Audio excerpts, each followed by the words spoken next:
ayer y hoy,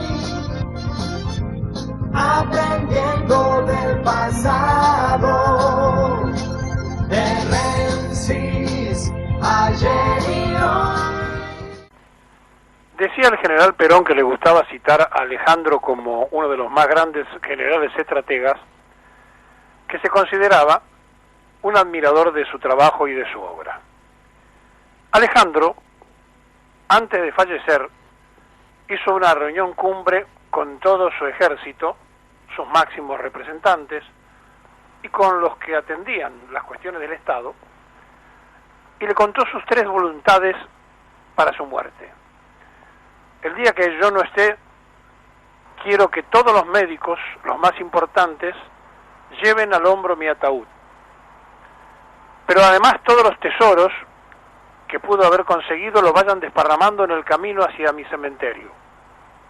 Y luego, cuando me entierren, que mis brazos cuelguen y que mis manos se vean fuera del ataúd. Por supuesto, los generales estaban preocupados porque no entendían muy bien la estrategia de Alejandro, y uno de ellos le preguntó: ¿se puede explicar, Alejandro, por qué todo esto? Y le dijo Alejandro: sí, cómo no. Primero, porque cuando llega la muerte no hay médico que la pueda evitar. Todos los médicos juntos no podrán evitar que yo no esté más en esta tierra. Segundo, porque todos esos tesoros se quedan en la tierra. Y tercero, mis manos colgarán vacías, tal cual llegué al mundo y tal cual me voy de esta vida. Aquel ejemplo de Alejandro serviría a lo mejor para tratar de entender lo que nos está pasando en el continente, donde ayer explotó Cali, en Colombia, que prese a tener leyes que le decían a la gente, como la ley marcial, quédese adentro de su casa. La gente salió igual, hizo un cacerolazo y además hubo saqueos. Explotó después del paro general que hubo en Colombia, en Bogotá, y ya casi en la madrugada nuestra, es decir, en el anochecer de ayer, por diferencia horaria, habló el presidente de Colombia para decir que los había escuchado al pueblo. ¿Le suena la frase? La dijo Pineda, la dijo Macri, hemos escuchado el mensaje. ¿Y qué reclaman los colombianos? Reclaman acceso a la educación, mayor presupuesto universitario, el tema de las pensiones, es decir, las jubilaciones, y, por supuesto, cada una de las mismas cosas que han pedido todos, la salud. Es decir, el problema de Perú, de Ecuador, de Colombia, de Chile, ha sido exactamente el mismo, pidiendo las mismas cosas. Porque si se usara el criterio analítico de Alejandro, que nadie se lleva de este mundo ningún bien material, la distribución de las riquezas sería diferente, pero da la sensación que los gobiernos liberales, aunque el de Colombia se llame conservadores, es liberal, puedan tener a lo mejor un segundo para pensar frente a un espejo qué cosas están haciendo ellos para servir a las clases pudientes y en definitiva para no ser más ni menos que protegidos de las fuerzas armadas de cada uno de los países que terminan transformándose en fuerzas de ocupación hacia la reacción popular. ¿Y por qué pasa esto? Porque la codicia humana, porque la insatisfacción, porque la lucha por el poder económico ha obnubilado de tal magnitud a la sociedad que nadie se da cuenta de lo estéril que es la lucha, porque lo único que nosotros tenemos es el tiempo, y el tiempo no se compra con ningún dinero. Es decir, ustedes están prestando oídos a este periodista durante 3 horas, y este periodista le está dando de su vida 3 horas, y ustedes de su vida nos están dando a nosotros 3 horas. Y eso es irrecuperable, para ustedes y para mí, porque es lo único que pertenece a la vida humana, el tiempo. Y cuando se acaba el tiempo, lo que se hizo y lo que no se hizo quedó pendiente. Pero ninguna de las cosas materiales serán llevadas al otro mundo. Y entonces, ¿por qué el ser humano puede vivir en esa escala de codicias? Y aquí entramos en el triunfo del capitalismo sobre otras ideas, al punto tal que hoy China es capitalista, Rusia es capitalista, y entonces la discusión parece estar dada por el dinero, exclusivamente por el poder económico, porque el poder económico facilita, según se cree, otras aptitudes y otras circunstancias. Sin embargo, cuando se impulsa el desarrollo de una sociedad, lo primero que hace que la sociedad pueda repensar el mundo es la educación. Por eso es atacada la educación en todas partes.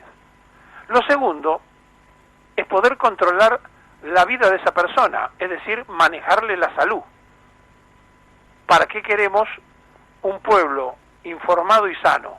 ¿Para que perdure? No, lo queremos desinformado, deseducado, culturalmente detenido, y además nosotros le decimos cuando se muere. Y si vive, también le manejamos las pensiones. Es decir, son cosas elementales del desarrollo mismo, de la vida misma, que la ambición capitalista en el mundo ha instalado como una premisa y ha contagiado a la humanidad en su conjunto. Y lo que se está viviendo en los pueblos latinoamericanos, sin que nos demos cuenta, es la rebelión de masas contemporánea que puede llegar a cambiar la pauta del capitalismo.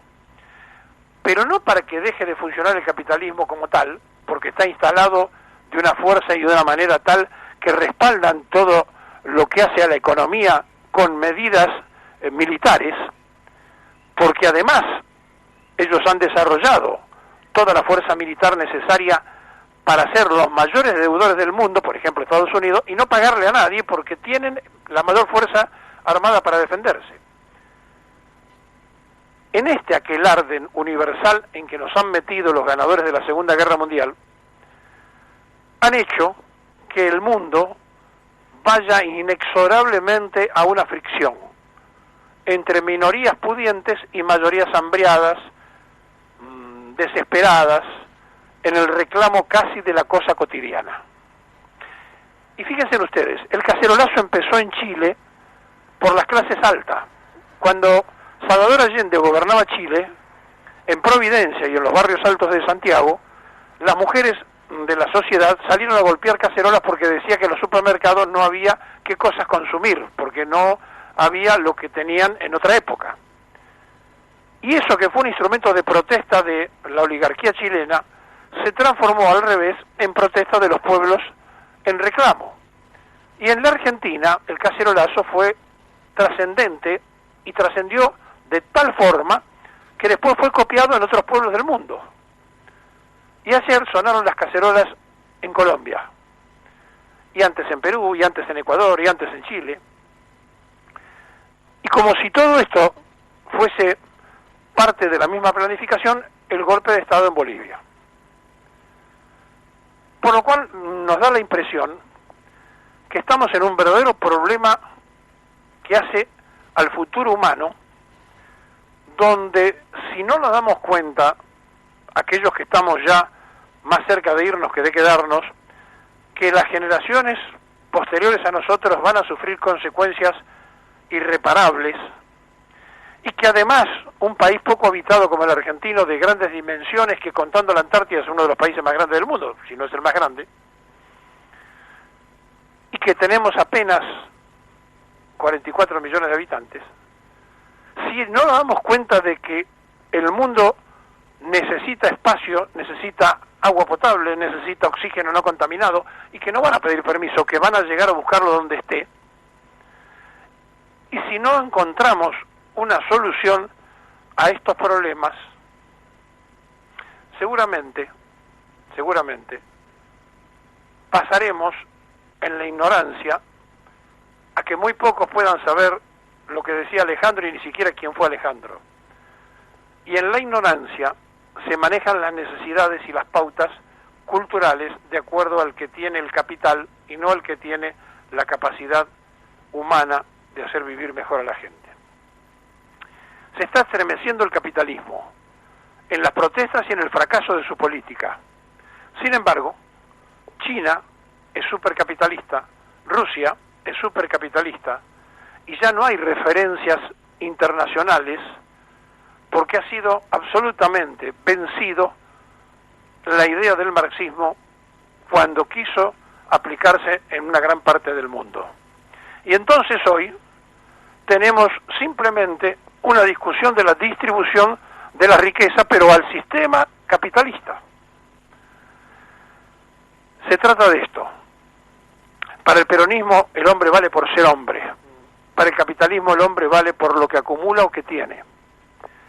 En esta discusión, el gobierno que se avecina en el país deberá entender el concepto internacional en donde los pueblos están como válvula de escape todos los días protestando, y con una Argentina que ha sido contenida por los movimientos sociales, porque si no hubiese explotado hace rato, y que seguramente ahora hay que dotar a esos movimientos sociales de todas las políticas necesarias y de las herramientas imprescindibles para que se transformen en labradores de trabajo.